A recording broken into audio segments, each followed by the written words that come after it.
단일화하는 것은 국민들이 다 바라는 일이라서 좋은 일이라고 생각합니다.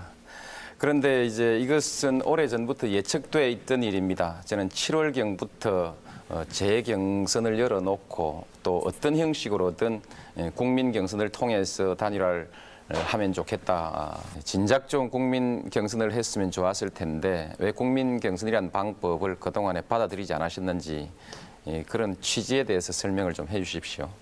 노무현 후보께서 조금 전에 말씀을 하시면서 한때 인기가 높으셨는데 지금 이제 인기가 좀 내려가셔서 착잡하시고 억울하다는 이제 말씀을 하셨는데 뭐 저도 옆에서 그런 느낌을 갖고 있습니다. 노 후보께서 얼마나 착잡하신가 이런 느낌을 갖는데 그 국민 경선제를 해서 이제 뽑히신 후보니까 또 국민 경선제는 우리나라에서 실험한 하나의 제도인데 인기가 올라갔다가 내려가셔서 억울하신 건 저도 충분히 이해를 합니다만은 그러시다면 민주당을 위해서 또 나라를 위해서 저는 노무현 후보께서 결단을 하실 수도 있었다 하는 생각도 해봅니다. 저는 민주당의 당원은 아니지만 국민의 한 사람으로서 그런 생각도 하실 수 있었다고 생각을 하고요.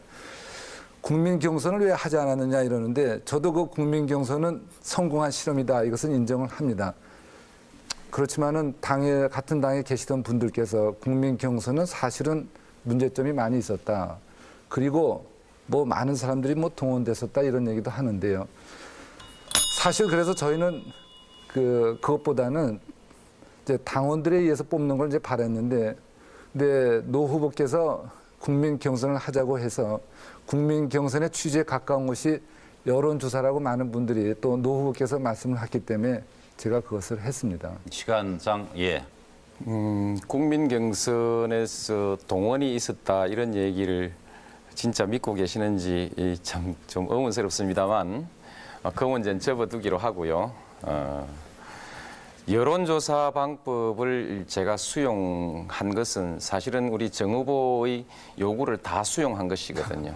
다 수용한 것인데 그 여론조사의 방법에 관해서 너무 많은 문제 제기를 하고 어떤 경제적인 상그레이스의 계약도 한번 약속하면 지키는 것이 우리가 도리인데 여론조사를 받았으면 그걸로 끝나는 줄 알았는데 또 조건이 있고 또 재합의 요구가 있고 이렇게 해서야 신뢰가 좀 흔들리지 않을까 이런 우려를 가지고 있습니다.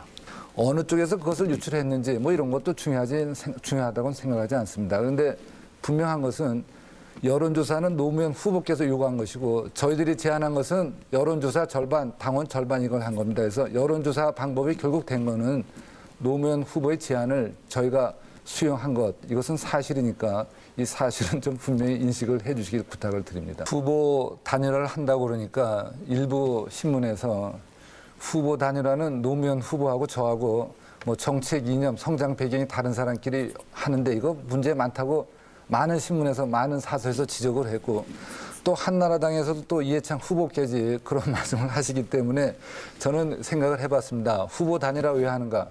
제가 앞에서 말씀드린 것처럼 선진국처럼 우리나라도 과반수 투표를 하는 그러한 대통령을 뽑는 결선 투표 조항이 있었다면 사실 이것은 필요하지 않습니다.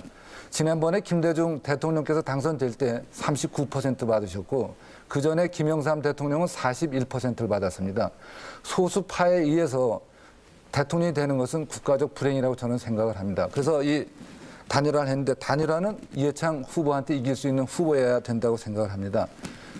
제가 오늘 사퇴하면 저희 표에 많은 표가 이해창 후보한테 간다고 여론조사에 나오고 있고 그런데 그 반대로 노무현 후보께서 사퇴를 해주시면 노무현 후보의 표는 저한테 많이 온다고 그러는데 그렇다면 저를 중심으로 단일화가 되는 것이 승리할 수 있는 방법이라고 생각하는데 노무현 후보께서는 어떻게 생각하십니까? 우선 그 정 후보께서 말씀하신 그 여론조사라는 것에 대해서 그것은 그 정확한 사실이 아니라고 봅니다. 조사하는 방법에 따라 다 달라지고 우리가 조사한 결과로는 그렇지 않습니다. 이길 수 있는 후보가 정녕 어떤 후보인가 앞으로 검증을 거쳐봐야 됩니다. 지금 현재 상태에서 월드컵 이후 분위기 가지고 지지가 높은 것이 경쟁력이 있는 것이 아니고 이회창 후보하고 이런 토론을 거쳐서 검증을 거친 다음에 경쟁력이 있어야 이길 수 있는 후보입니다. 지난번 경선 때도 이인재 후보가 훨씬 더 경쟁력이 강하다고 했지만 토론 과정에서 그것이 다시 달라졌습니다. 그래서 지금 중요한 것은 의혹이 없어서 이해창 후보로부터 공격을 많이 받지 않아야 합니다. 그런데 우리 정 후보도 유감스럽게 이런저런 의혹이 제기되고 또 이익치 씨도 와서 이런저런 문제 제기를 하는데 제가 하나하나 다 지적하기엔 좀 야박해서 말씀을 드리지 않겠습니다만 그 검증을 과연 견뎌낼 수 있을까? 그것이 과연 저로서는 가장 큰 걱정거리고요. 정말 제가 지금까지 정치하기로는 정말 사심 없이 해왔고 그런 점에 있어서 큰 걱정이 없고 또 정책에 있어 큰 차이가 없다면 이렇게 예선 굳이 하지 않고 그야말로 참 결단할 수도 있습니다. 그러나 이런 여러 가지 검증 과정에 있어서의 불안감 때문에 저도 이 과정을 거치지 않으면 안 된다. 이래서 하고 있는 것입니다. 예, 답변에 대한 추가 질문 기회입니다. 노 후보께서 지금 말씀하신 건 좀 앞뒤가 안 맞습니다. 지금 저하고 노무현 후보하고 지금 오늘 토론을 하고 나서 뭐 며칠 있다가 여론조사에서 단일 후보 결정하자고 그랬는데 뭐 여론조사란 게 반드시 다 맞는 것은 아니다 이런 말씀을 하셨는데 가령 여론조사하면 노무현 후보가 사퇴하면 노 후보의 표는 저한테 많이 온다 하는 것이 여론조사거든요. 근데 그것을 그대로 믿을 수는 없다 뭐 이런 말씀이시고요. 그건 좀 앞뒤가 안 맞고 저희 인기가 혹시 월드컵 인기가 아니냐 이런 말씀을 조금 하셨는데 그것은 또 그렇지 않다고 봅니다. 지난 2월 달에 갤럽 여론조사를 보면 그때도 벌써 경제 분야나 국제관계 또 국정 운영에서 제가 가장 많은 기대를 받고 있는 후보로 나타난 적이 있습니다. 지금 노 후보께서는 뭐 이익치라는 사람의 이름을 거론하셨는데요. 이익치라는 사람은 한마디로 불쌍한 사람인데 한나라당이 한나라당이 그런 소위 말하는 의혹이라는 공세를 계속 받을 텐데 제가 후보가 되면 좀 불안하지 않을까 이렇게 생각하시는데 솔직히 말씀드리면 한나라당은 지난 석 달 동안 한 것이 저를 공격한 것밖에 없습니다. 어제 SBS에서 어제 토론회가 있었는데 거기에 한나라당의 홍준표 의원이라는 분이 나와서 저만 공격하고 노무현 후보는 하나도 공격을 안 했습니다. 왜 그랬겠습니까? 한나라당이 두려워하는 후보가 누구라는 생각이 안 드세요? 예, 답변 부탁드립니다.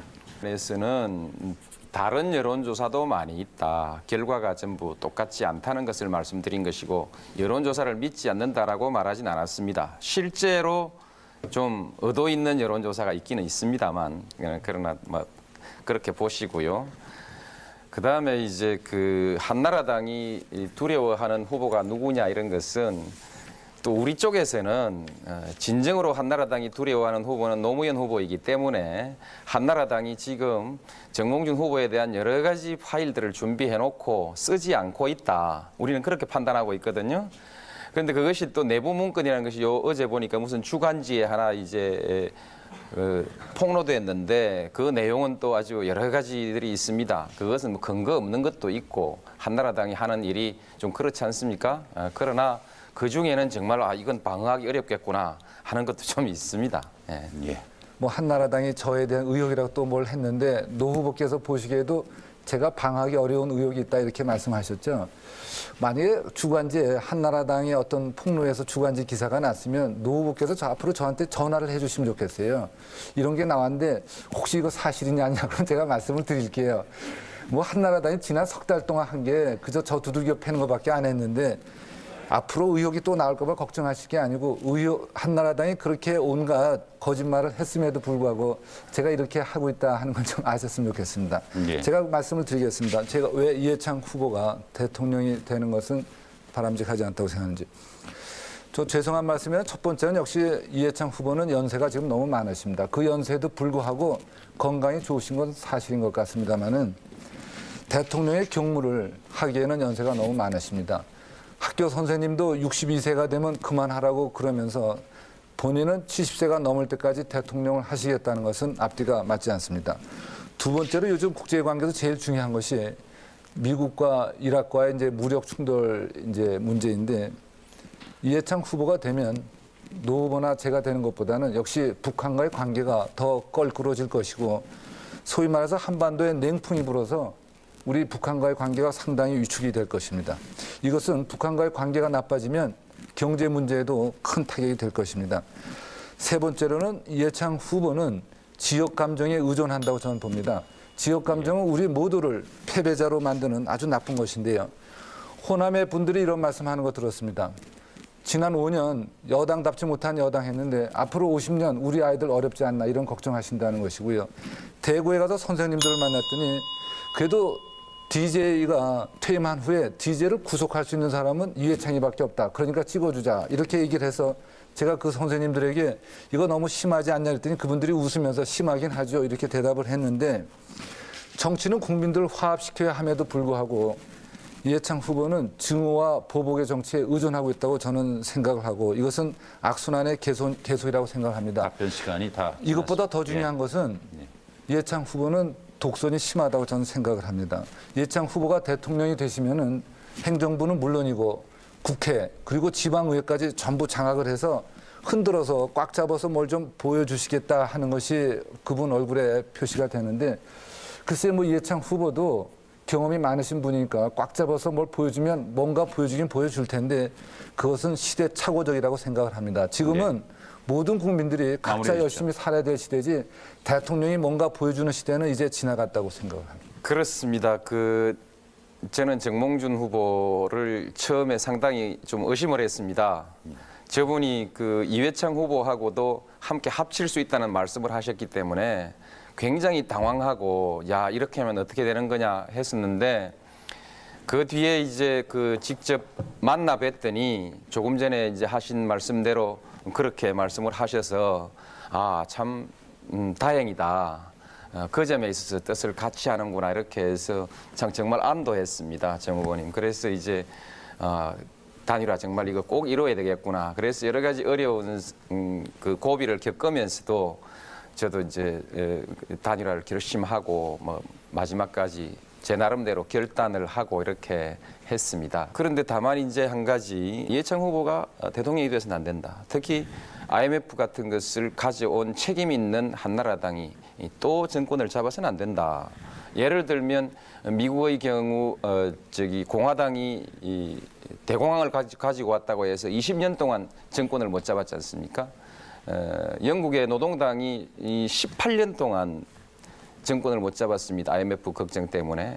그래서 이제 거기에 대해서 끝까지 맞서고 오랫동안 해왔던 후보는 저죠. 제가 보기엔 정 후보는 좀 뒤에 참여하신 것 같으니까 제가 먼저 좀 이렇게 하고 또 하시는 것도 좋지 않겠습니까? 예. 정치가 역시 중요하고 재밌는 분야 같습니다. 제가 알고 있는 우리 노무현 후보님의 그 발언을 제가 쭉 봤습니다. 그래서 금년 1월 달에는 DJ 자산과 부채를 모두 승계하겠다 이렇게 하셨고 금년 6월 달에는 나는 꾀가 있어 김 대통령이 재산만 상속하고 부채는 상속 안 하고 살짝 빠지겠다 이렇게 하시고 같은 6월 달에는 필요하다면 DJ를 밟고 넘어가겠다.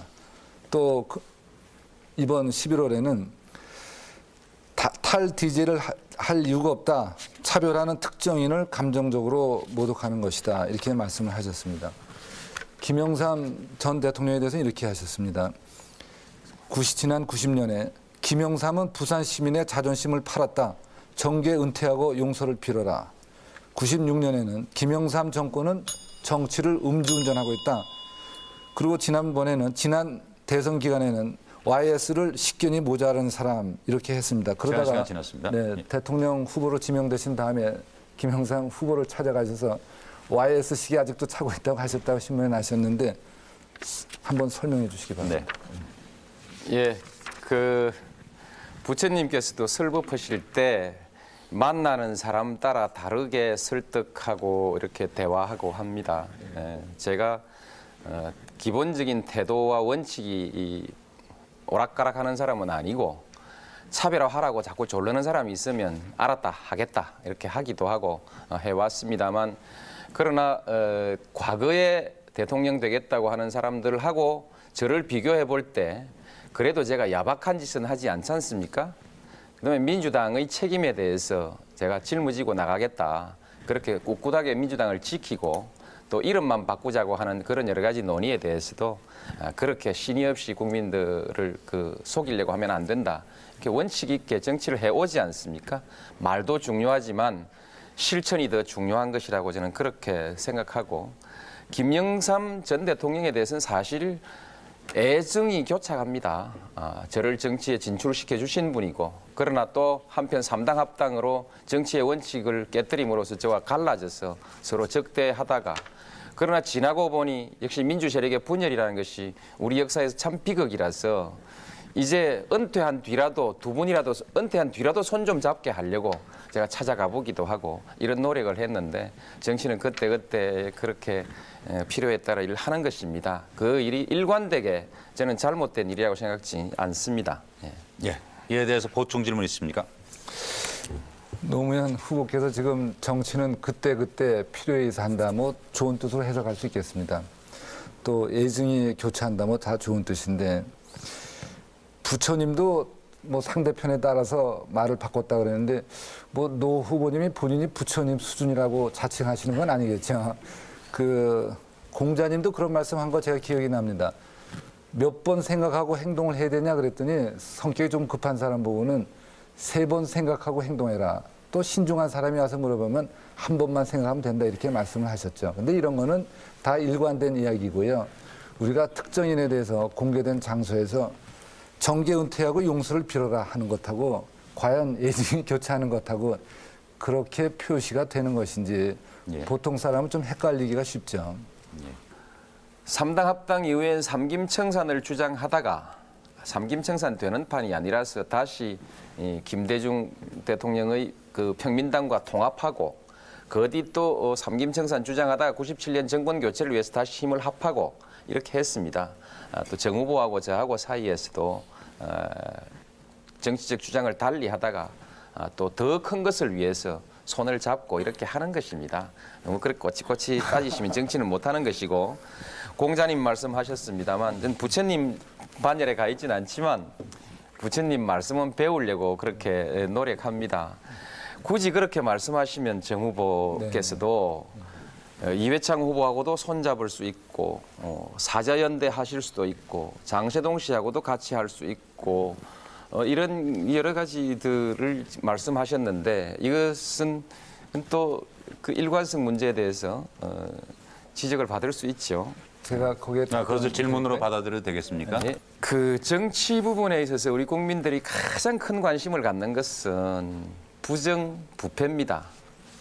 그리고 친인척의 비리입니다. 비리고. 그리고 이제 우리 한국 정치에서 그동안에 오랫동안 부정부패의 가장 심각한 문제는 정경유착이었습니다. 정경유착이었는데, 실제로 이제 그 우리 정 후보가 대통령이 되시면 친인척 관리를 참 하기가 어려우실 것 같아요. 도장 하나 딱 잘 찍으면 말하자면 친인척이 수백억 수천억의 이익을 볼 수도 있는 그런 지위에 있고, 또 실제로 정 후보가 그동안에 경영해왔고 또 지금은 대주주로 있는 회사에도 비자금 사건이 있고 주가 조작 사건이 있고 또 이런 여러 가지들이 있어 놔서 지도자로서 이 부정부패와 완전히 확연하게 단절해서 이렇게 일을 처리하기가 참 어려우실 것 같습니다. 어떻게 하시렵니까? 노무현 후보께서 한번 생각을 해보시죠. 제가 대통령에 당선되면 소위 우리나라의 재벌 기업이 저한테 돈 가져올 것 같습니까? 저는 제가 당선되면 재벌 기업이 제일 먼저 앞으로 우리나라에서 청와대 돈 갖고 오는 일이 제일 없을 후보가 저는 저라고 아주 확신을 하고 있습니다. 조금 전에 노 후보께서 무슨 주가 조작 사건 이런 것도 있는데 어떻게 하느냐고 하시는데 좀 상당히 유감스럽게 생각을 합니다. 한나라당의 이해창 후보가 불쌍한 사람 이익치를 미국에서 불러다가 일본에서 무슨 기자회견을 시켰는데 저는 100% 한나라당의 공작이라고 생각을 합니다.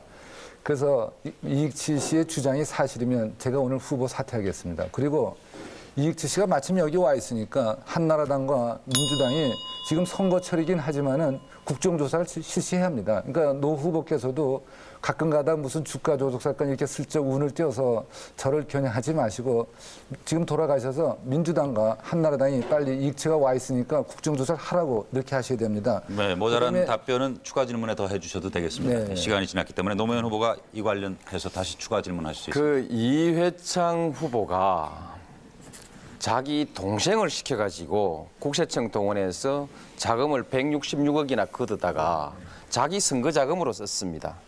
또 바로 아주 신복이라고 하는 서상목 의원이 거기에 같이 함께 했고요. 그런데 그리고 나서 이제 고맙다는 전화까지 했다는 겁니다. 그래놓고 모른다 했거든요. 이것이 이제 참 국민들한테 불신받는 것이고 또 옳지 않은 일인데 주가 조작 문제에 관해서 저는 뭐 정 후보가 거기 가담하지 않았을 거라고 생각합니다만 그러나 정 후보가 사실상 지배하고 있는 회사에서 돈이 1,800억씩이나 빠져나갔는데 이 몰랐다 하니까 믿지 않는 사람들이 상당히 있다는 것이죠. 그리고 그 일을 담당했던 이사가 지금은 또 잠적했다는 거 아닙니까? 그래서 진위를 떠나서 국민들이 이 점에 대해서 의혹을 가지지 않겠느냐. 의혹이 있는 것이 더 문제다. 아무리 결백해도 의혹이 있으면 그것은 의미가 없는 거, 어려운 거 아니냐 이런 것이죠. 네, 답변해 주십시오. 지금 노무현 후보께서는 기업을 경영 안 해보셔서 뭐 주관돼서 자꾸 뭐 의혹이라고 그러면 그것을 좀 너무 믿으시는 것 같은데요. 우선 1,800억이 회사에서 빠져나갔다는데 빠져나간 게 아닙니다. 그 재정 담당 중역이 1년에 관리한 돈이 수조 원이 되고 빠져나간 게 아니고 돈 다 그대로 있습니다. 만약에 빠져나갔으면 제가 오늘 이 자리에 있을 수가 없습니다. 배임죄가 됩니다. 저도 일종의. 그건 분명히 아셔야 돼요. 빠져나갔다는 표현은 전혀 틀린 표현이고 그다음에 아까 말씀 중에 뭐 저희 친척들이 기업을 하기 때문에 제가 뭐 도장 하나 찍으면 수백억 이익을 줄 수 있다 그러는데 그것은 너무 또 현실에 안 맞는 얘기입니다. 예를 하나 들면 뭐 현대 중에서 저희 가족 중에서 지금 큰 회사가 현대자동차인데 현대자동차는 지분의 60%를 외국 사람들이 갖고 있는 회사고요. 그 회사의 노동조합은 민노총 소속이라서 지금 민노당의 권영길 후보를 열심히 지원하고 있습니다. 제가 외국의 기업을 또 그 노동조합이 권영길 후보를 지는데 제가 지원할 필요가 있겠습니까? 일단 정치 분야 이번엔 정몽준 후보의 질문 기회입니다. 예. 나중 또 답. 주요한 국정 과제들 있지 않습니까? 가령 남북 관계를 잘 관리해서 전쟁을 막는다든지 그리고 통일을 준비한다든지 그리고 경제를 발전시켜서 일자리를 계속 만든다든지 정치적 부패를 척결한다든지 뭐 지역 감정을 해소한다든지 이런 일들인데 근데 문제는 이러한 주요한 국정 과제들이 전부 정치판의 싸움거리로 전락했다는 것입니다. 이것은 누가 뭐라 그래도 김대중 대통령 그리고 그동안의 여당 민주당 한나라당이 전부 책임입니다. 나라의 주요한 국정 과제는 상식적으로 생각해도 전부 여야 초당파적으로 해야 되는데 싸움거리로 전락한 책임 아주 큰 책임을 져야 된다고 생각을 합니다. 노무현 후보께서는 지금 대통령 후보시고 또 잘하면 또 대통령이 되실 텐데 앞으로도 국민 통합을 위해서 저는 계속 노력을 해 주셔야 된다고 봅니다. 노 후보께서 오래전에 그 근로자 파업 현장에 가서 대학 교수, 국회의원, 회사 사장 전부 물놀이 가서 빠져 죽어도 된다 이런 말씀을 하셨는데 그 당시에 노 후보가 국회의원이셨는데 본인이 빠져 죽을 각오를 하고 아주 이런 발언을 하셨나 이런 생각이 됩니다. 노 후보의 답변입니다. 그 비유죠. 여러분들이 중요하다라는 것을 강조하기 위해서 노동자들도 중요하고 제대로 대우받아야 된다. 예를 들면 좀 과장해서 얘기하면 국회의원, 대통령이 대학 교수 좀 잠시 없어도 나라 굴러가지만 노동자가 없으면 굴러가지 않는다. 이렇게 격려의 말을 해준 것입니다. 그것이 이제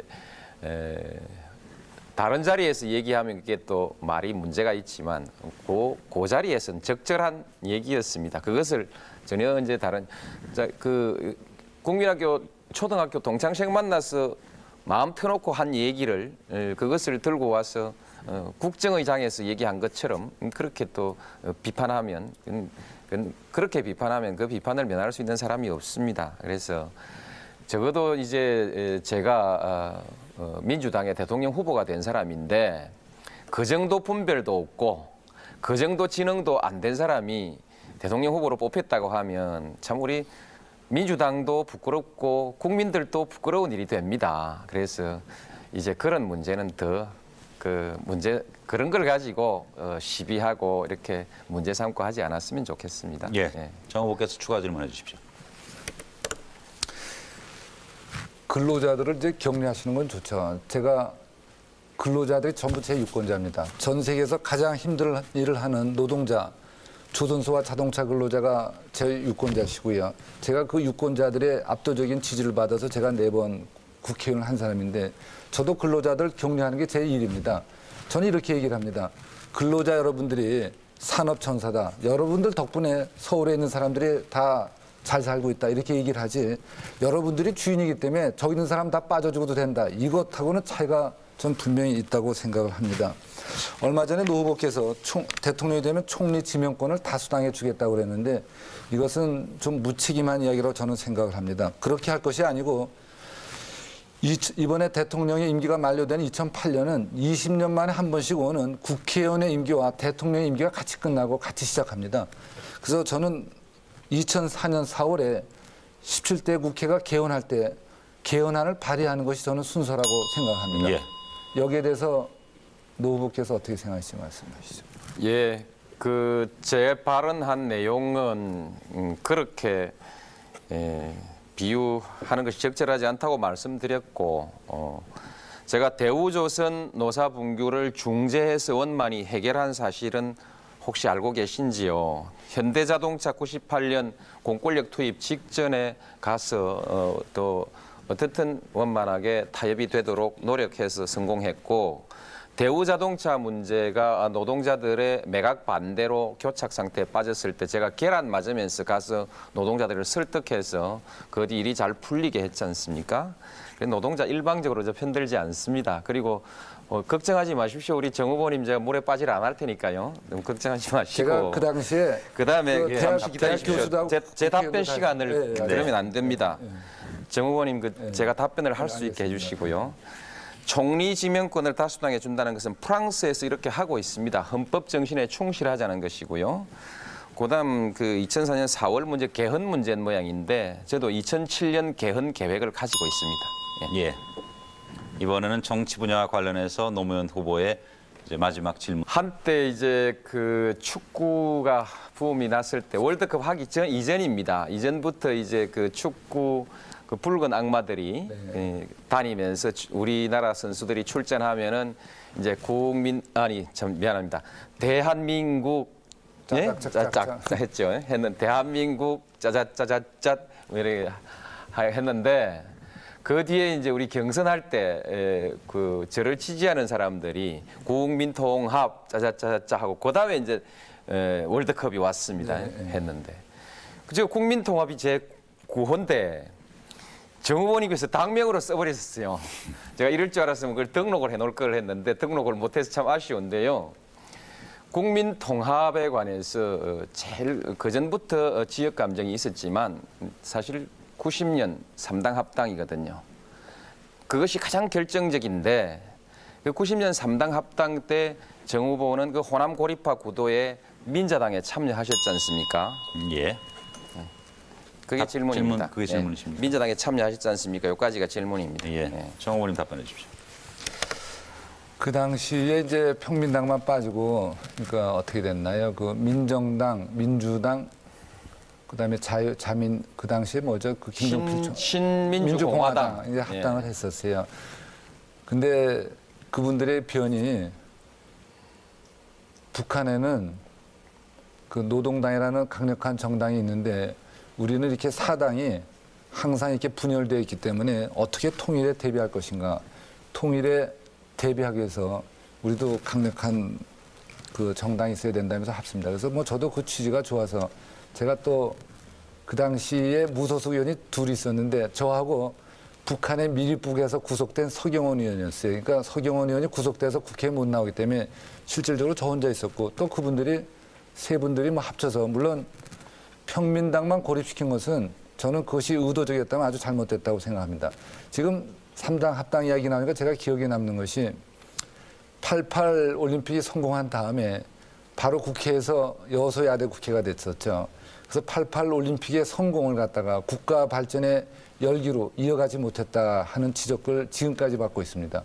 그것에 대해서도 우리 노무현 후보께서는 어떻게 생각하시는지 저도 궁금하게 생각을 합니다. 예. 가만히 있습니다. 제가 질문을 드렸고 답변 겸 질문이 되신 것 같습니다. 그럼 제가 보충 질문할 노무현 차례죠. 후보의 보충 질문 차례입니다. 네. 예, 보충 질문할 차례죠. 이제 그 언제든지 사람은 뭐 과거에 잘못했던 것을 바로 잡으면 됩니다. 과오를 시정하고 잘 할 수 있는데 그러나 우리가 이제 보통 경험상 일제 때 친일한 사람은 해방 이후에도 또 외세에 빌붙고 또 이 정의를 배반하고 민족을 배반할 거라는 생각 때문에 이제 이 청산해야 된다 이렇게 하는데 이제 못하고 그래서 과거라 어떻든 간에 과거를 우리가 중하게 따지는데 사실 정 후보께서 앞으로 국민 통합을 잘 하시려는 마음을 갖고 계신 건 알겠는데 그래도 남들이 보기에는 옛날에 민정당의 그 광주 학살도 있었는데 그 뒤에 민정당에 2분씩 공천 신청해서 실패하고 또 민자당에 합당하고 그 뒤에 또 무슨 그 민주당에 한 번쯤 입당해서 97년에 참 한 번쯤 호남을 도와줄 만한데 한 번 도와준 일도 없지 않습니까?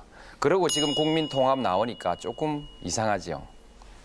예, 정몽준 후보의 정치 분야 마지막 답변입니다.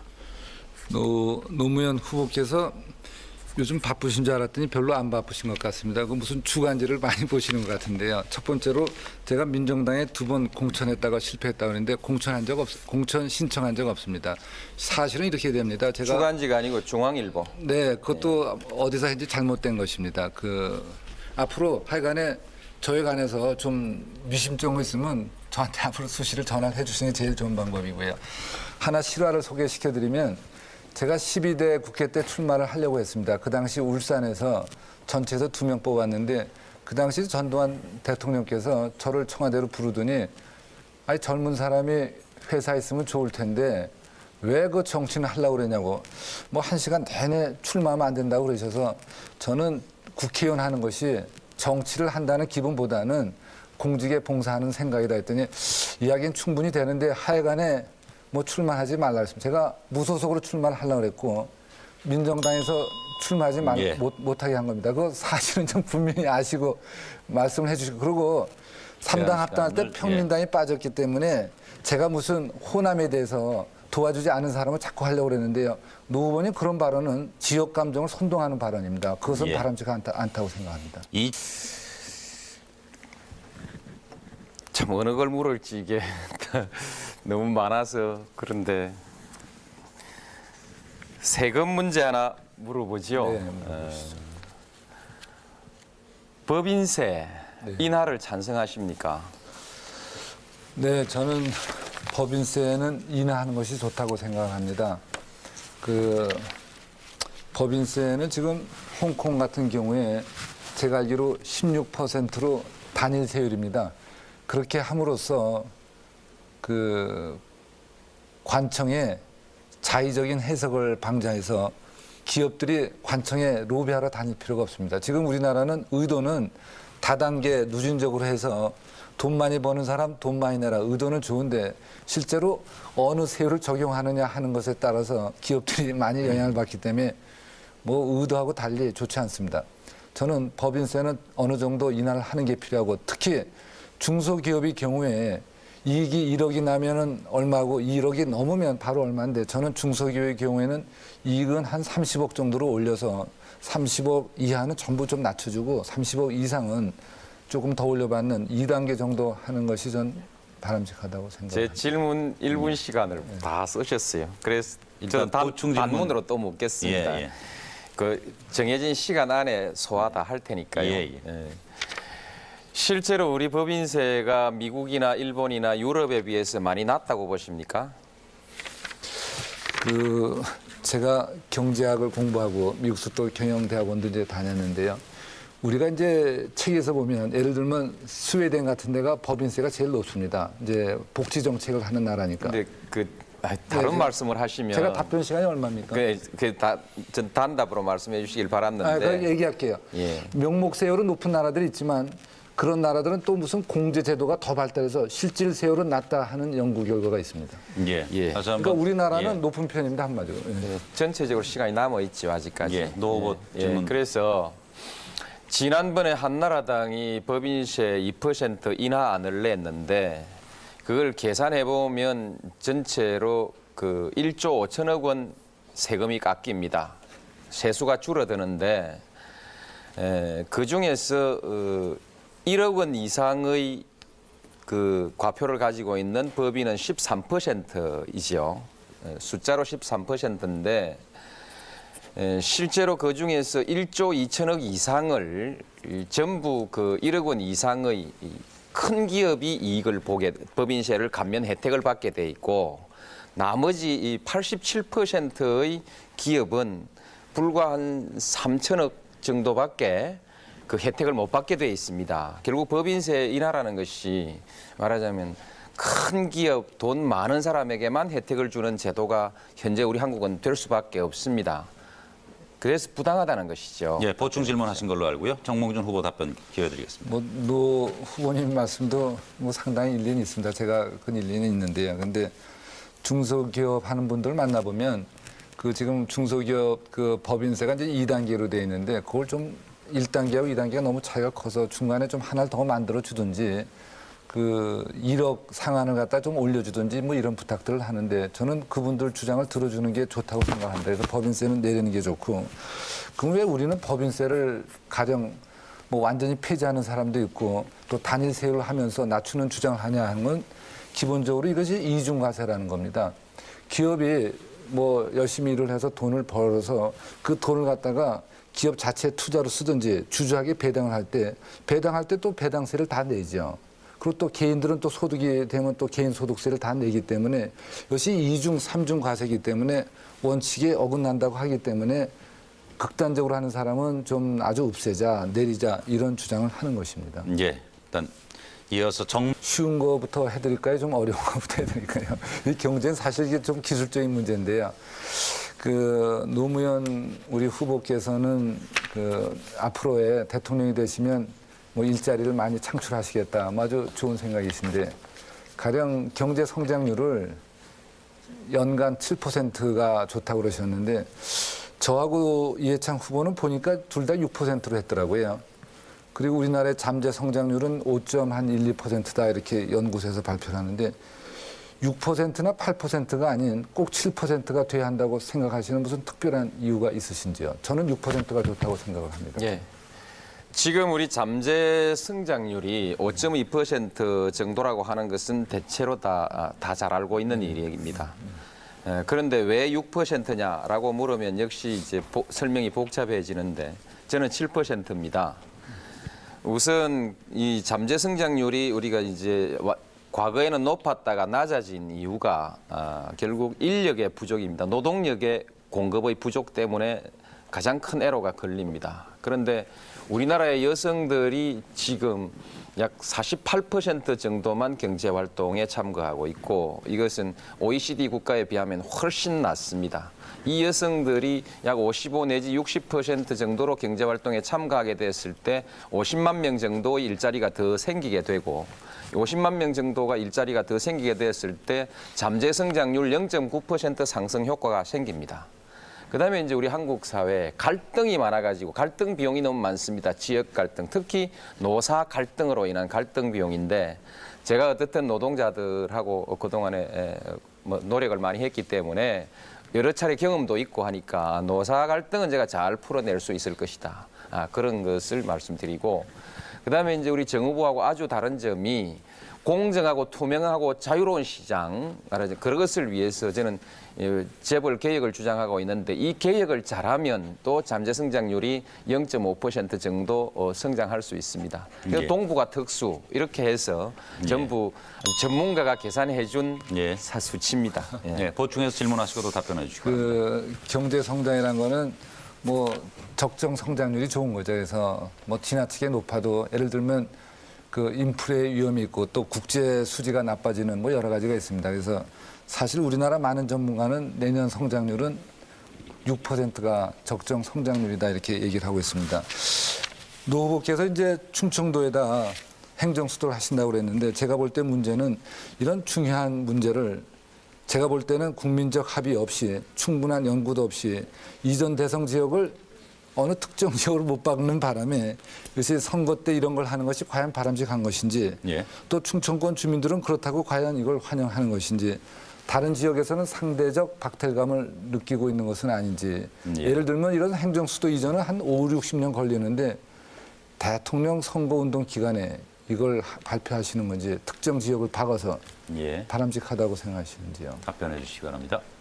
이 행정수도 이전은 아주 오래 생각한 것이고 꼭 필요하고 가능한 겁니다. 이게 그 75년경에 공화당 정부 때 계획이 이루어졌던 것이고 또 83년경 전두환 대통령 시절에도 깊이 검토했습니다. 다 충청권입니다. 왜냐하면 충청권이 국토의 중앙에 있기 때문입니다. 왜 옮겨야 하느냐? 수도권 과밀로 인해서 수도권의 생활비 올라가고 매연 환경, 교육, 교통 엄청난 고통을 받고 있고 무엇보다도 땅값이 올라서 서민들이 지금 살 수가 없습니다. 분산시켜 줘야 됩니다. 아울러서 지방의 처지에서 보았을 때는 이 지방은 모든 것이 서울로 집중되고 점차 위축돼 가니까 지방 이대로 두면 그야말로 중앙과 지방의 갈등 때문에 못 삽니다. 이 보충 질문이 아니고 별개 질문을 하니까 1분 만에. 근데 어쨌든 예. 모두에게 좋은 것입니다. 할 수 있습니다. 예. 예. 제가 이번엔 노무현 후보의 질문 차례입니다. 예. 경제 분야와 관련해서 질문해 주시기 바랍니다. 빈세 말씀하셨는데 어쨌든 그 부분에 관한 한 역시 정몽준 후보는 나하고 좀 다르구나. 전경련의 주장을 그대로 받아들이는구나. 많은 경제학자들, 많은 시민단체, 많은 서민들은 그걸 다 반대하는데 이렇게 법인세를 낮추자고 하는 거 보니까 역시 기업하신 분이라서 기업을 잘 알아서 하시는 것은 좋은데 너무 대기업만 도와주고 이제 소기업들이나 영세기업들도 많은데 거기에 대해서는 고려가 없지 않느냐. 예. 결국 1조 5천억 조세는 이 영세기업 하는 사람들이 결국 다 부담해야 됩니다. 누군가가 세금 내야 하니까요. 그래 그런 점을 말씀드린 것이고 상속세 증여세에 있어서 이 포괄주의 완전 포괄주의를 반대하고 계시죠. 제가 예. 답변 드릴게요. 조금 전에 제가 법인세 인하를 찬성한다고 그러니까 우리 노부께서 정경련에서도 찬성하니까 찬성한다 이렇게 하셨는데요. 정경련이 찬성한지는 몰랐는데 그다음에 소기업, 영세기업은 반대한다고 그러는데 저는 그렇게 생각 안 합니다. 중소기업 하시는 분들도 법인세 한도 1억에서 한 몇십억으로 올려주고 그다음에 법인세율도 낮춰달라고 그분들이 다 이야기를 합니다. 지금 말씀하신 것은 상속세, 증여세의 포괄주의 어떻게 생각하냐는데 지금 우리나라는 93년에 상속세의 시효를 5년에서 10년으로 연장을 했고 2000년에 유형별 포괄주의를 도입해서 법적으로도 빠져나갈 길을 완전히 막고 있습니다. 탈세를 막아야 한다는 것은 분명한 사실이지만 막연한 권한을 무한정으로 정부에 부여하는 것은 조세 법률주의도 어긋나며 정부와 국세청의 압력에 모든 국민들을 갖다가 불안하게 할 가능성이 있기 때문에 완전 포괄주의보다는 유형별 포괄주의가 더 좋다고 생각을 합니다. 예. 그래서 노무현 후보의 보충 질문 기회입니다.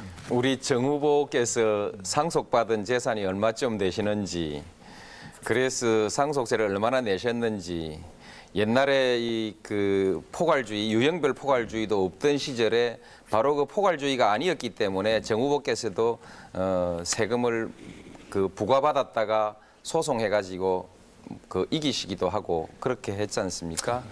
그러나 상속 있는 곳에 세금이 있어야 되는데 상속은 있었는데 어떻게 법적으로 적용하다 보니까 세금은 없어져 버리는 이런 부당한 제도 때문에 자꾸 그 상속 재산이 많은 사람들도 국민들로부터 비판을 계속 받으면서 참 자존심 상하게 됐고 그 바라보는 서민들은 또 볼 때마다 짜증스럽고 모두에게 좋지 않은 것입니다. 그래서 포괄주의 하십시다. 예, 질문을 하고 정 후보 답변해 주십시오. 우리 노무현 후보께서 이제 법을 공부하셨으니까 법에 대해서는 잘 아는데 법을 공부하신 분의 제가 볼 때 문제는 가령 경제 문제를 경제를 갖다 이렇게 무슨 관리하는 대상으로 가끔 생각하는 것 같아요. 근데 경제는 살아있는 유기체다 이렇게 저는 생각을 하셔야 된다고 생각합니다. 그리고 우리가 조세 평등 이건 말할 것도 없지만 더 중요한 것은 우리 국민들이 국세청의 그 압력을 느끼지 못하게 하는 것, 그리고 세원을 육성하는 것, 똑같은 비중을 좀 균형 감각을 가지고는 보셔야 한다고 생각을 합니다. 상속세를 얼마 냈냐 이렇게 말씀을 하셨는데, 뭐 제가 상속세를 덜 내기 위해서 뭐 완전 포괄주의를 반대하지 않냐 이렇게 좀 암시하시는데, 아시는 것처럼 저희 아버님이 작년에 이제 돌아가셨는데요. 뭐 여러 가지 뭐 일들이 있어서 상속 많이 받았으면 여러 가지 기부 많이 했으면 좋은데 많이 상속받지 못했고 상속세 다 잘 냈습니다. 노태우 대통령 때 저희 아버님하고 좀 싸움을 하는 바람에 세금을 낸 거 있는데 그것은 완전히 정치적인 것이었고요. 대부분에서 행정부에 그것이 전부 잘못됐다는 판결이 됐는데, 그러면 정부가 잘못해서 뭐 힘없는 시민들이 그렇게 고생했으면 노후부께서 그걸 위로를 하셔야지, 뭐 세금 냈다가 다시 찾아온 것 냈기 때문에 추징당했기 때문에 벌써 잘못이 있지 않냐 이렇게 생각하시는 것은 맞지 않습니다. 답변 시간을 많이 초과했습니다. 질문 시간을 짧게 해주셨으면. 그래서 제가 좀 더 말씀을 드릴 텐데요. 뭐 오랫동안 연구하신 거다 그렇게 말씀하셨고, 전두환 대통령 때도 연구를 했다 그랬는데, 뭐 솔직히 말씀드리면 우리 노 후보께서는 전두환 대통령을 별로 존경하지 않을 텐데, 그것도 전두환 대통령이 연구하신 거는 그대로 계승하신다니까 뭐 그건 좋다고 생각을 합니다. 저도 개인적으로 대전에 가서, 대전에 이제 대덕 연구지가 있으니까 정보통신부나 과학기술부는 그리로 옮기는 것이 저는 필요하다 이렇게 생각을 했습니다.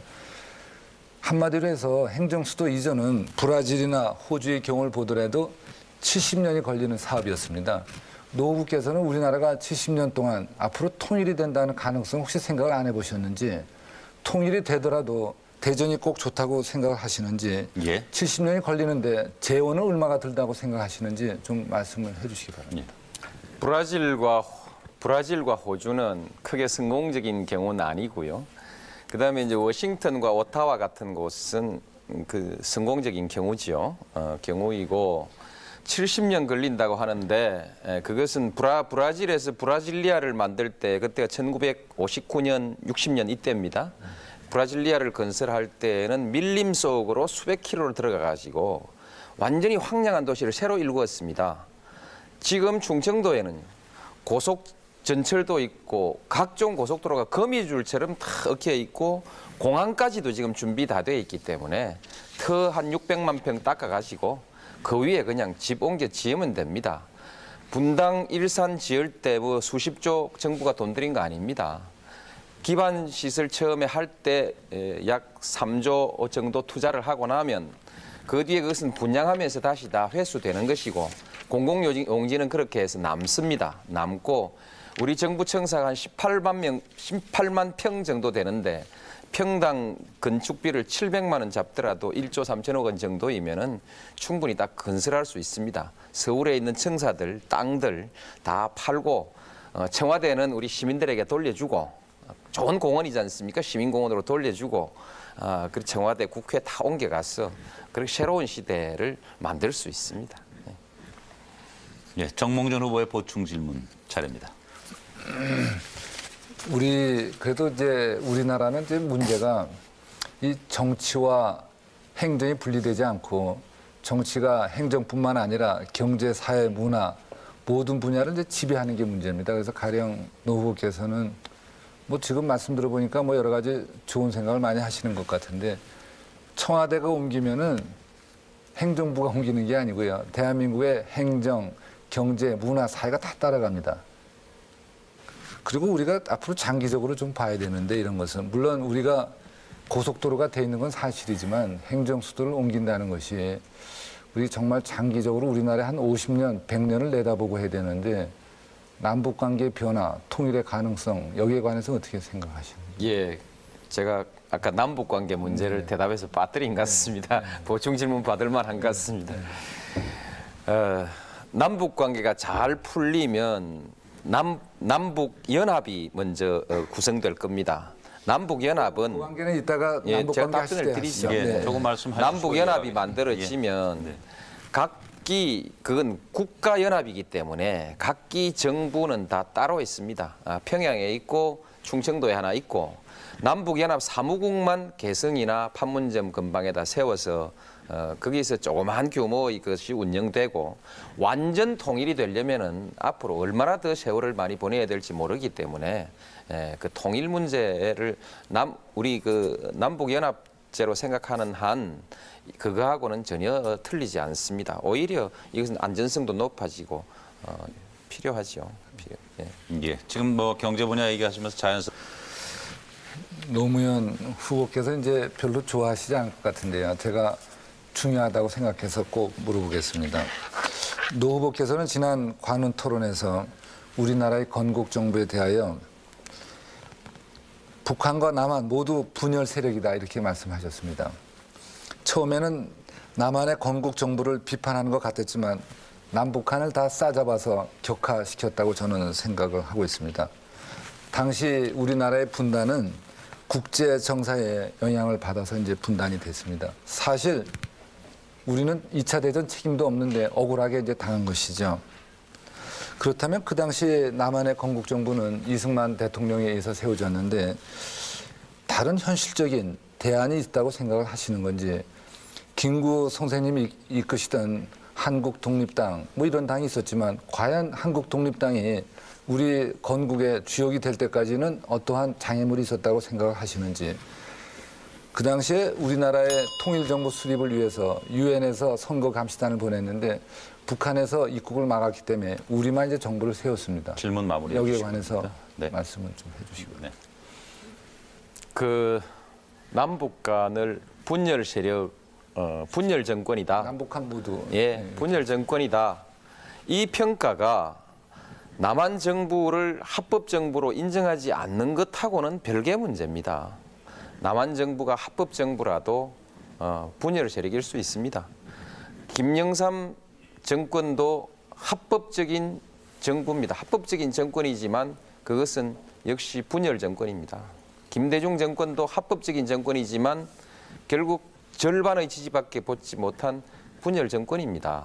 그렇듯이 우리 역사가 그런 아픈 역사를 가지고 있다는 뜻을 말씀드린 것이고 따라서 우리는 분열을 극복하자. 동서분열도 극복하고 따라서 남북의 분단도 반성하고 극복하자라는 그런 의지를 가진 사람들이 이렇게 표현하는 것입니다.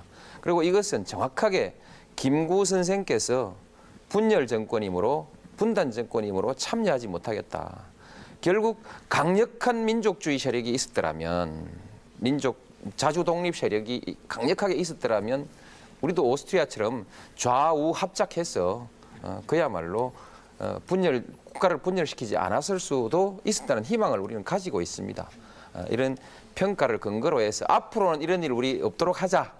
이런 염원으로 그렇게 받아들여 주십시오.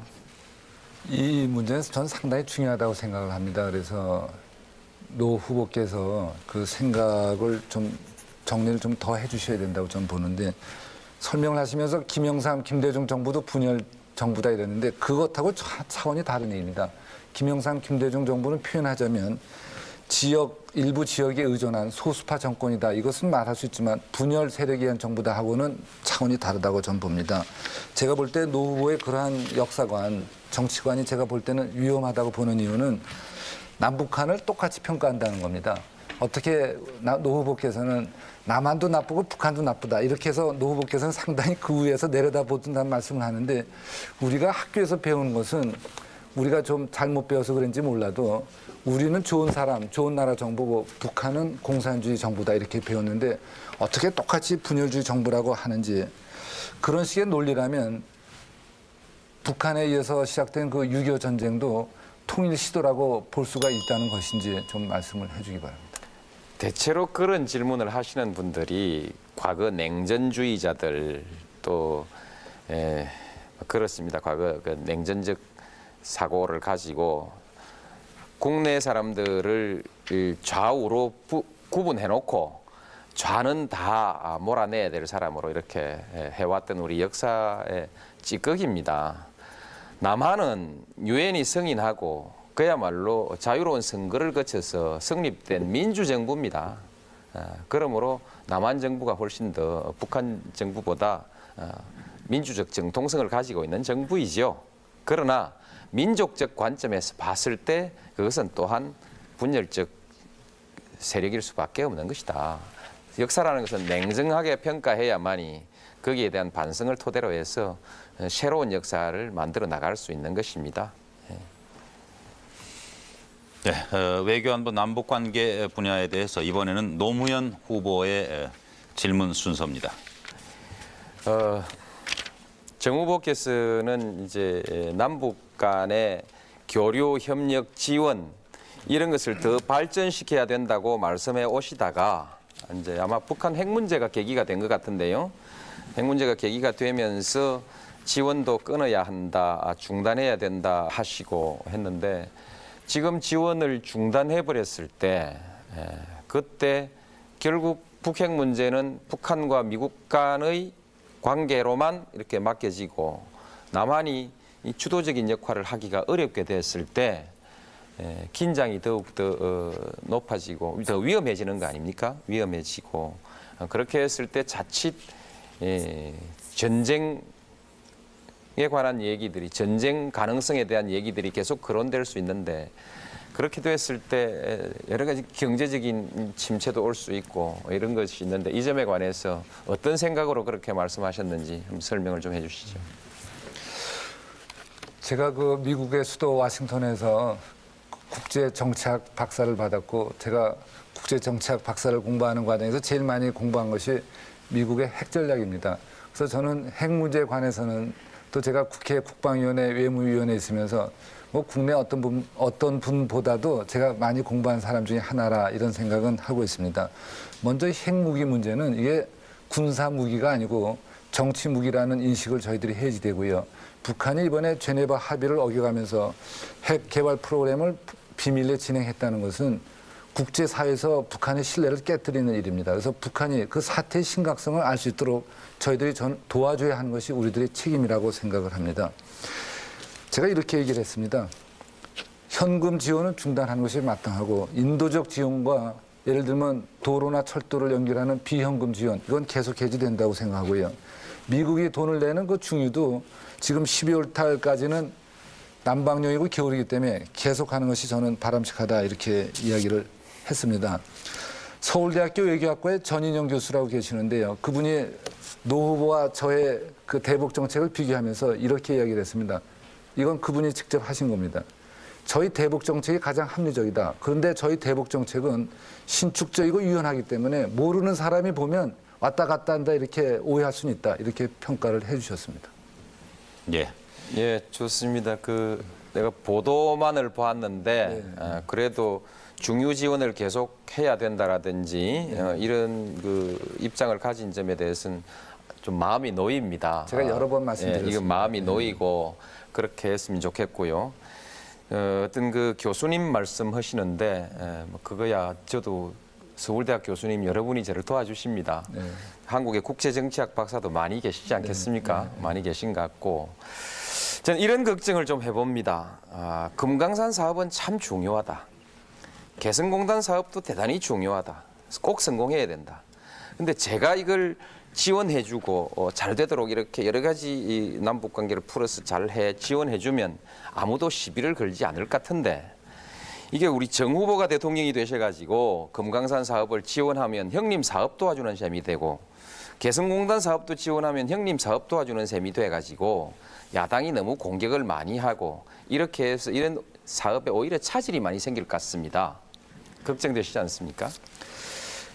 그래도 우리 노무현 후보께서 금강산 사업과 그 개성공단 사업을 돌아가신 저희 아버님과 저희 형이 하고 있다는 것을 인정해 준 것에 대해서 제가 정말 감사하게 생각을 합니다.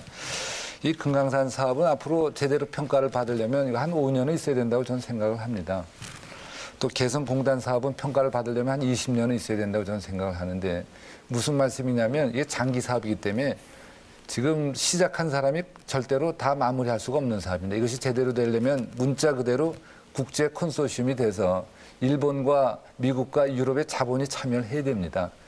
이것은 절대로 어느 개인이나 어느 특정 회사의 사업이 될 수가 없습니다. 그 걱정 안 하셔도 좋을 겁니다. 예. 시간이 남았으니까 반론을 했으면 좋겠는데 그 답변으로 그냥 들으시고요. 답변으로 듣고 말까요? 추가해서 이따가 노무현 후보 답변 시간을 더 노무현 후보께서 후보 지명이 된 다음에 하신 말씀 중에 제가 기억에 남는 것은 나는 대통령이 돼도 미국에 사진 찍으러 가진 않겠다 이런 말씀을 하셨는데 뭐 충분히 이해는 됩니다. 제가 그다음에 어디 보니까 노 후보께서는 일본하고 카나다 뭐 이런 데는 다녀오셨던데 지금 세계 질서는 우리가 좋든 싫든 간에 군사 경제 전부 미국이 주도하고 있습니다. 질문을 마무리해 주시죠. 정치인으로서 또 대통령이 되겠다는 사람으로서 그래도 미국에 가서 미국 사람이 좋든 싫든 좀 만나서 미국을 알아봐야겠다는 생각은 그동안에 안 하셨는지. 예, 노무현 후보 답변해 주십시오. 그동안에 제가 대통령이 아니라서 안 갔습니다. 그리고 후보가 좀 일찍 됐더라면 또 미리 갔다 와서 또 후보를 하고 대미 정책에 대해서도 했을 텐데 후보 되고 나서 가려고 하니까 좀 늦고 또 그 문제를 가지고 우리 그 문제를 삼는 사람들의 여러 가지 자세나 이런 태도들이 조금은 제가 그대로 고분고분 따라갈 이유가 없는 것 같아서 그냥 안 갔는데 앞으로 대통령 되면 가지요 뭐. 예, 그러면 되지 않겠습니까? 저는 반미 감정도 없고 그러나 미국한테 굽실굽실할 생각도 없고 대한민국 대통령 후보가 꼭 미국에 갔다 와야 자격이 있는 그런 나라가 꼭 돼야 된다고 생각지도 않고 그건 별 관계 없다. 저는 그렇게 봅니다. 잘하겠습니다. 예, 제가 답변 다 되셨습니까? 보충 질문 하십시오. 근데 지금 노무현 우리 후보님은 이제 초선 재선 국회의원이 아니고 뭐 대통령이 되시겠다는 분인데 그래도 전에 비해서는 말씀을 굉장히 온화하게 하시고 이제 자제하시는데요. 저는 조금 더 이렇게 말씀을 다듬으시면 좋겠다는 생각을 제가 평소에 합니다. 사진 찍으러 안 가겠다 이렇게 했는데 미국 사람들한테 미국 사람이 들으면 상당히 아주 당황하게 하는 발언이죠. 미국을 갖다가 그 말을 딱 듣는 순간 우리 한국 사람과 미국 사람들이 노 후보의 미국을 어떻게 생각하는지 하는 게 이제 단면이 드러나고요. 또 지금도 내가 굽신굽실하지 않겠다 이랬는데 이런 표현도 앞으로는 저는 좀 자제하시는 게 좋다 이렇게 생각을 합니다. 미국도 우리나라 대통령이나 대통령 후보가 굽신굽신하는 거 바라지 않습니다. 제가 얼마 전에 이런 얘기했습니다. 방송에 나가서 IMF 사태 때 미국 대통령이 세미나 와서 얘기하는 걸 보니까 그분이 미국 대사인지 미국서 온 한국 총통인지 제가 잘 모르겠다. 뭐 저도 이런 얘기하고 나서 보니까 나도 좀 얘기 심하게 했다는 느낌은 들었는데 노 후보께서도 앞으로는 그 미국에 대해서 말씀하실 때는 조금 더 신중하게 하시면 어떨까 생각합니다. 질문으로 마저 되겠습니다. 노 후보 이 문제에 대해서 답변해 예, 주십시오. 굳이 이런 자리에서 남의 말투를 그렇게 지적하는 것이 예의 바른 일인지는 모르겠습니다만 그 말이 문제가 있다면 저도 또 네.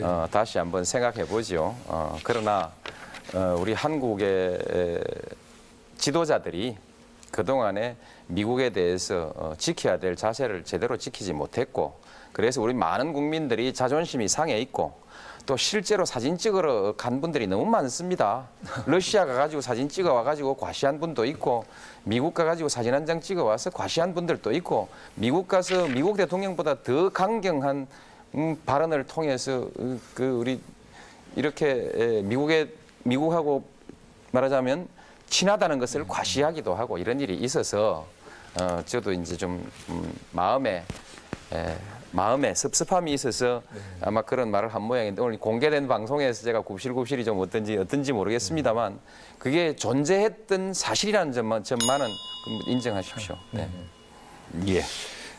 이어서 제가 지금 이제 간략하게 하나 노무현 후보의 질문에 대해서 답변하시면서 미처 못한 얘기가 있으면 결국 지금 그 4억 달러 얘기 소위 산업은행에서 현대상선이 4억 달러를 빌려가지고 대북 지원했다. 저는 그렇게 보지 않습니다. 그러나 이것을 밝히지 않음으로써 많은 사람들이 오히려 의혹을 가지고 있는 것이 지금의 상황입니다. 그렇기 때문에 저는 이 4억 달러가 북한으로 갔든 또는 현대 내부에서 부당하게 사용됐든 밝히지 않으면 이것이 끊임없이 문제가 될 거라고 생각하는데요. 이 문제에 관해서 대통령 되시면 철저하게 밝힐 의향을 가지고 계십니까? 사실 보통 우리 상식으로 생각하면 참 이게 법대로 하자면 원칙대로 하자면 형제간한테 너무 야박하고 또 그런 게 있을 것 같아요. 예. 예. 그 질문에 대해서 정 후보께서 답변해 주십시오. 뭐 야박하다고 생각하셨으면 좋은 방법은 뭐 질문을 안 해주셨으면 좋은데 질문을 해놓고서 이제 야박하시다 그러는데 제가 이제 만나자고 해서 10월 우리가 10시 반에 만나지 않았습니까? 국회에서. 그래서 이제 노 후보께서 주장하시는 여론조사 방법 뭐 자기가 좋다고 그래서 이제 하기로 한 그날 노 후보께서 저한테 이걸 물어보셨죠. 그 4억 달러 그 내용이 어떻게 되는 거냐고. 그래서 제가 이렇게 답변 드린 기억이 나실지 모릅니다. 국회 정무위원회 있고 민주당 소속에 있다가 한나라당 가신 분이 있습니다. 제가 성함은 말씀 안 드릴 텐데 그분이 한나라당 가기 전에 저를 만났더니 그 얘기를 하시면서 자기가 국회 정무위원으로서 보니까 이것은 북한에 간 것은 아니다. 뭐 한 데 썼더라 저한테 얘기를 한 걸 제가 노 후보께 말씀을 드렸는데 아마 그동안에 잊어버리신 모양인데요. 제가 이렇게 노 후보께 또 물어보고 싶습니다. 노 후보는 저는 이제 그 김대중 대통령이 자산과 부채를 다 승계하시겠다고 그랬는데 그러면 김대중 대통령한테 가서 물어보시면 되지 왜 저한테 물어보는지.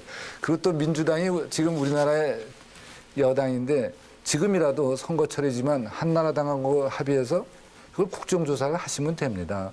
국정조사는 안 하시고 한나라당의 그 변죽에 맞춰서 맨날 신문 텔레비만 발표하는 것은 책임 있는 자세가 아니라고 생각합니다. 그리고 마찬가지로 공적 자금에 관해서도 지금 많은 분들이 분노하고 있는데 왜 이것은 말이죠. 아무리 지금 선거철이라 하더라도 한나라당과 민주당이 합의해서 빨리 조사를 해야 됩니다. 예, 추가 질문에 대해서 다시 답변 기회를 드리도록 하겠습니다. 노무현 후보 보충 질문하십시오.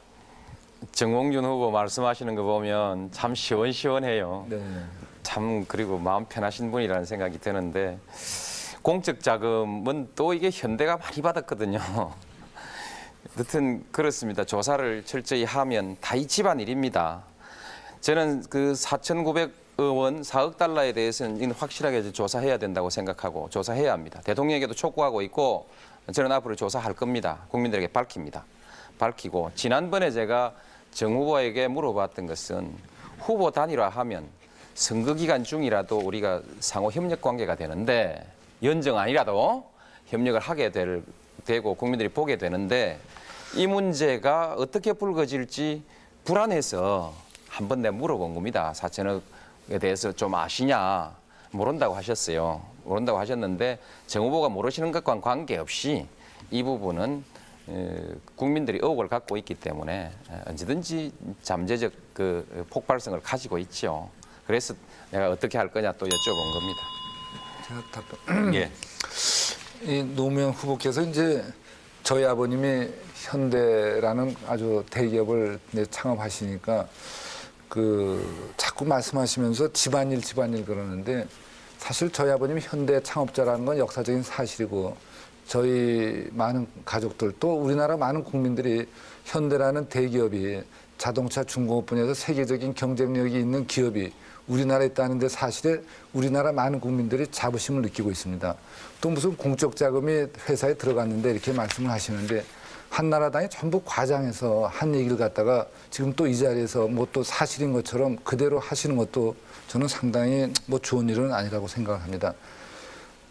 노무현 후보는 여당의 후보입니다.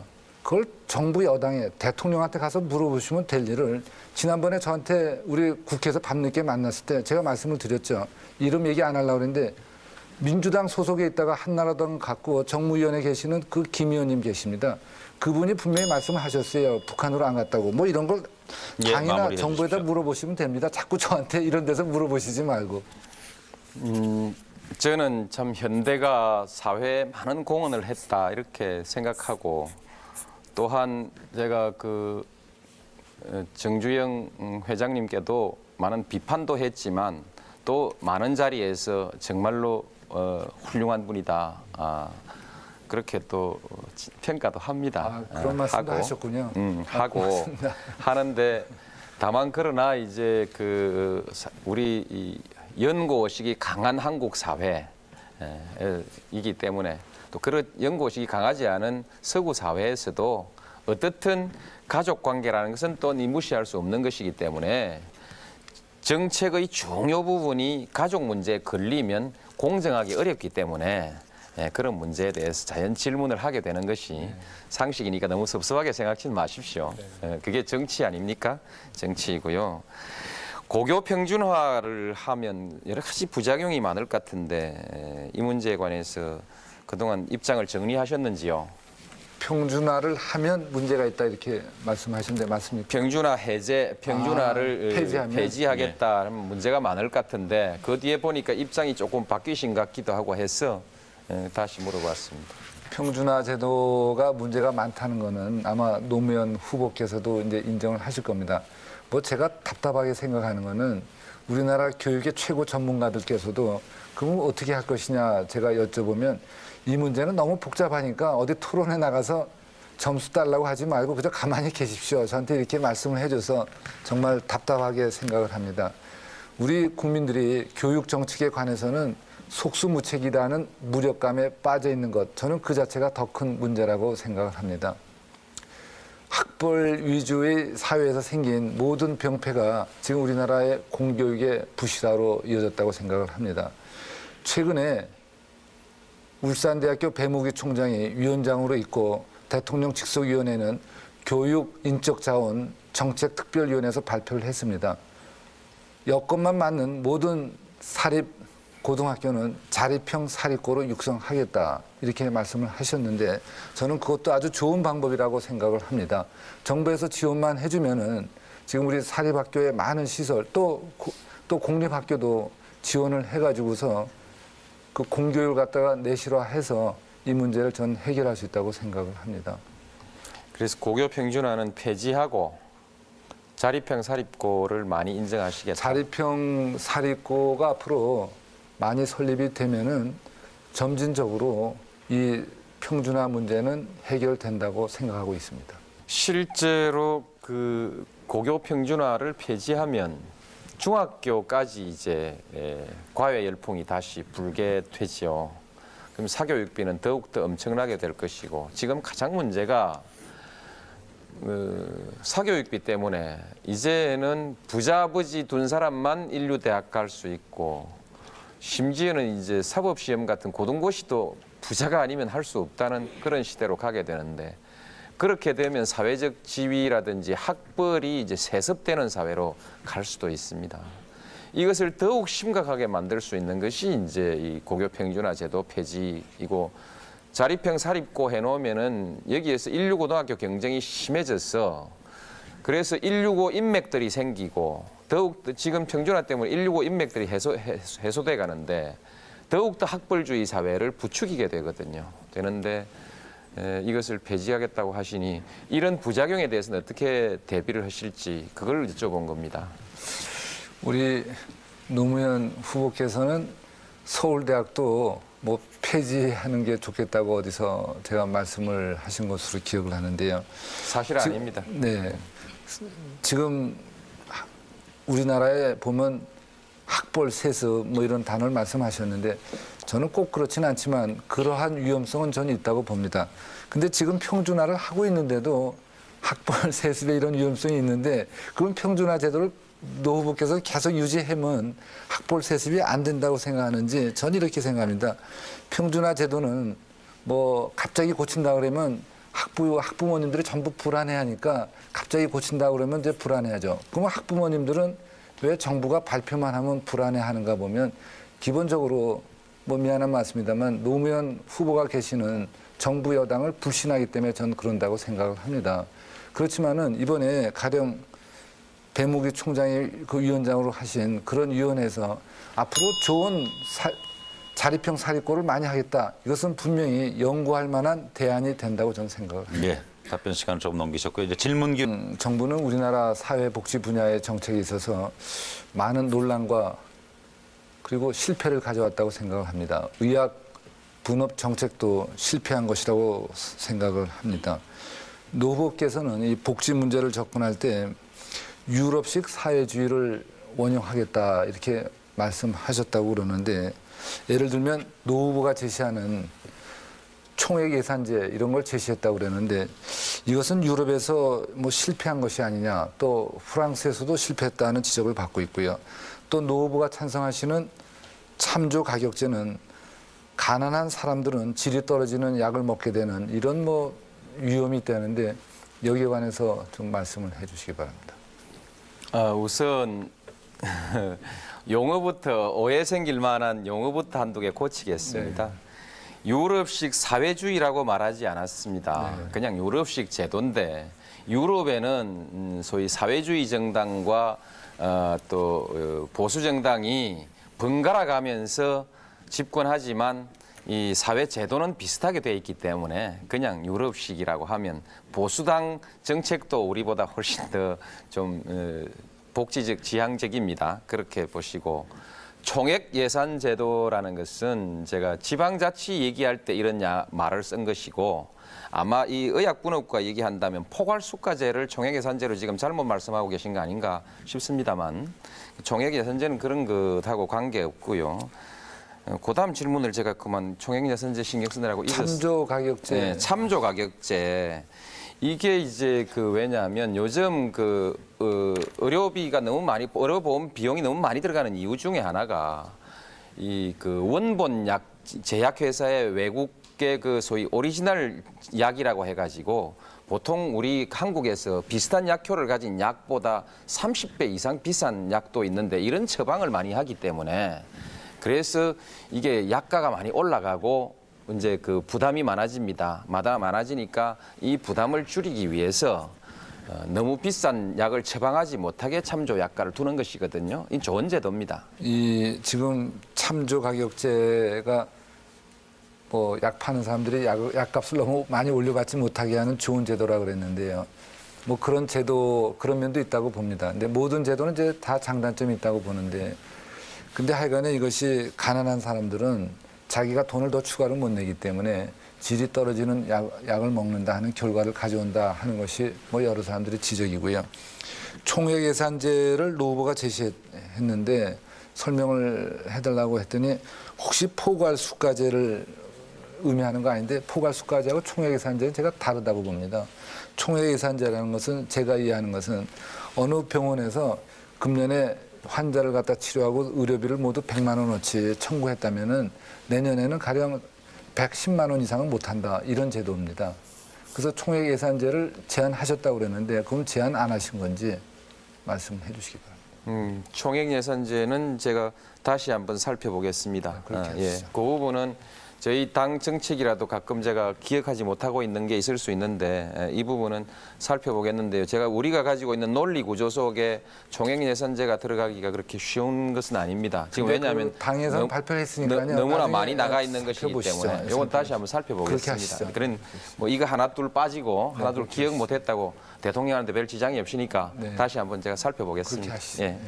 예, 답변에 가름해도 되겠습니다. 오늘 아침인가 신문 광고를 보니까 보육 정책에 관해서 아이를 데리고 직장에 갈 수 있게 하겠다는 것도 있고 또 하나는 우리가 보육에 관해서 보육 시설을 많이 만들 수 있도록 융자를 많이 해주겠다는 그런 공약도 있었던 것 같습니다. 그런데 지금 우리 한국이 아이들 데리고 직장 가서 직장 보육을 할 수 있는 그런 여건에 있는 것으로 그렇게 현실을 파악하셨는지, 그다음에 그동안에 우리가 사립 많은 보육원들이 그 94, 5년경부터 국가로부터 융자를 받아가지고 보육시설을 만들었다가 운영이 안 돼가지고 어려움에 처해서 지금 어떤 상황에 있는지 이런 점에 관해서 그 상황을 제대로 한번 파악해 보셨는지 물어보고 싶습니다.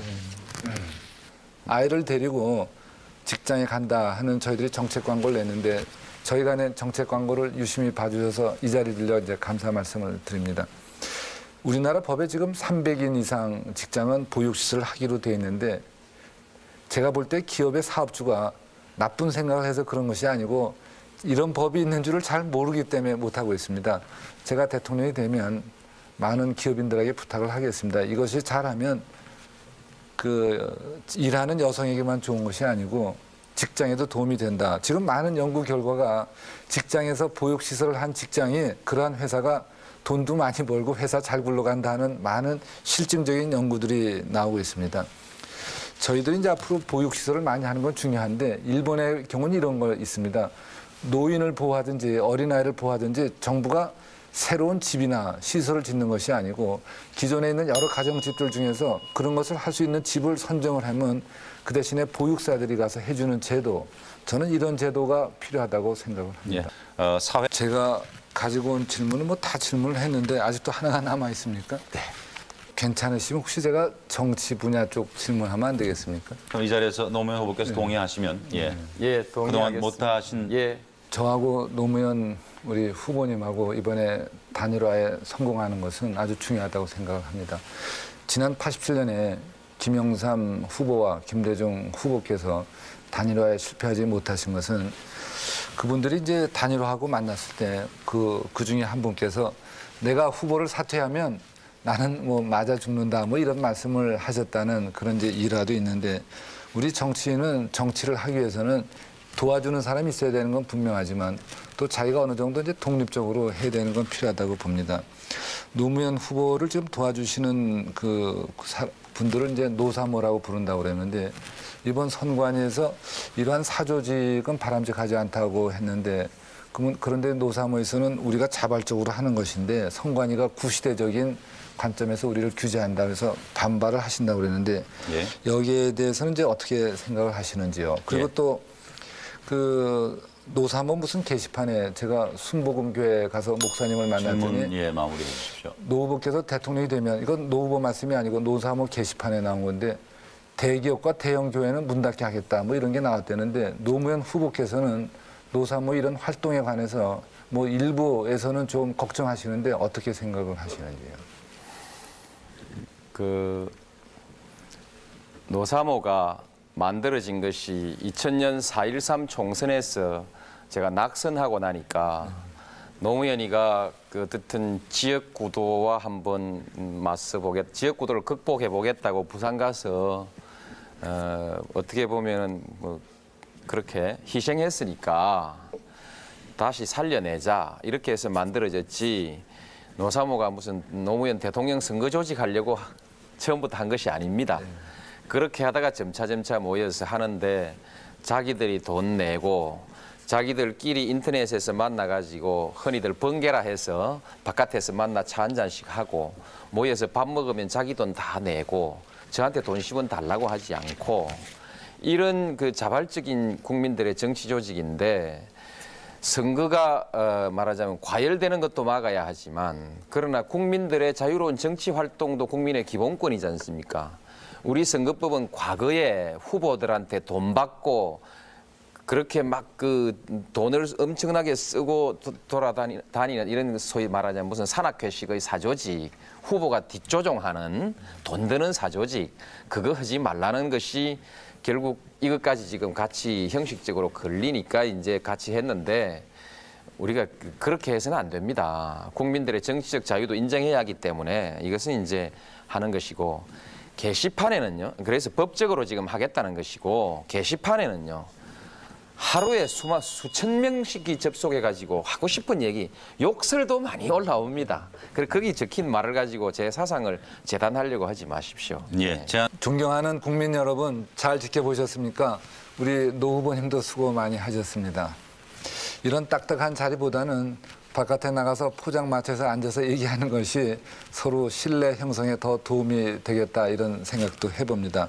앞으로 그런 자리를 더욱 많이 만들어야 된다 저는 생각을 합니다. 최근에 여론조사를 보면 저는 서울과 경기도, 충청도, 대전, 강원도에서 단일 후보로서 이해창 후보보다 앞서고 있습니다.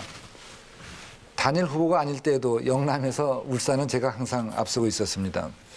존경하는 국민 여러분, 후보 단일화의 목적은 이해창 후보를 이길 수 있는 후보를 선택하는 것입니다. 세계의 주요 국가 지도자들이 전부 젊어지고 있습니다.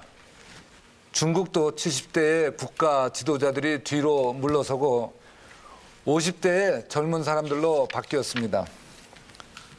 우리에게는 이제 새로운 꿈과 희망이 필요합니다. 세종대왕이나 이순신 장군처럼 먼 과거의 인물이 아니라 우리와 가까이 있으면서도 우리에게 꿈과 희망을 줄 수 있는 사람이 필요합니다. 우리의 역사를 흔히 시련과 순환의 역사라고 하는데 저는 우리 민족을 승리하는 운명 공동체로 이끌어 나가겠습니다. 존경하는 국민 여러분, 우리 모두 함께 같은 꿈을 꾸면 그 꿈은 반드시 이루어집니다. 많이 성원해 주시기 바랍니다. 감사합니다. 네, 이어서 새천년 민주당의 노무현 후보의 마무리 발언 역시 이분입니다. 예, 시청자 여러분, 오랜 시간 지켜봐 주셔서 정말 감사합니다. 참 오늘 토론이 어려웠습니다. 본선 경쟁력이라는 것은 기본적으로 검증을 받아야 하는 것이기 때문에 좀 그 검증이 충분히 될 수 있도록 여러 가지 앞으로 받을 질문을 까다롭게 해야 하는데, 그러나 우리는 또 서로 협력해야 되는 관계라서 좀 여러 가지로 어려웠습니다. 그러나 뭐 어느 정도 검증이 이루어졌는지 모르겠습니다. 혹시 이 야박한 질문이 있었다 하더라도 그것은 경쟁력을 검증한 것으로 그렇게 이해해 주시기 바라고요.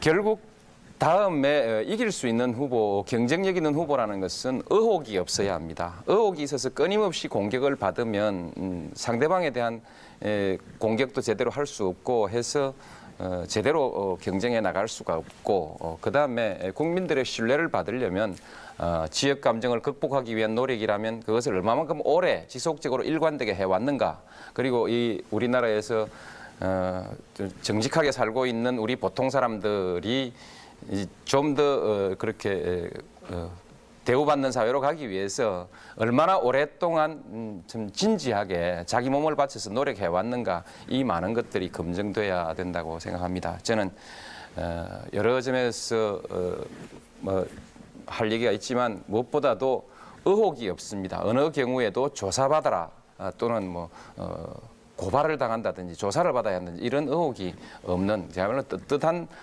대통령이 될 수 있는 사람이고, 그리고 이제 두 분은 이제 같이 하려고 합니다만 그래도 두 분은 좀 더 특별한 분들이고, 그냥 보통 서민들의 삶을 생각하면 저 같은 서민 대통령 하나쯤 있는 것도 좋은 나라가 되지 않겠는가. 그래서 지지를 제가 더 많이 받을 수 있습니다. 이회창 후보는 제가 이기겠습니다.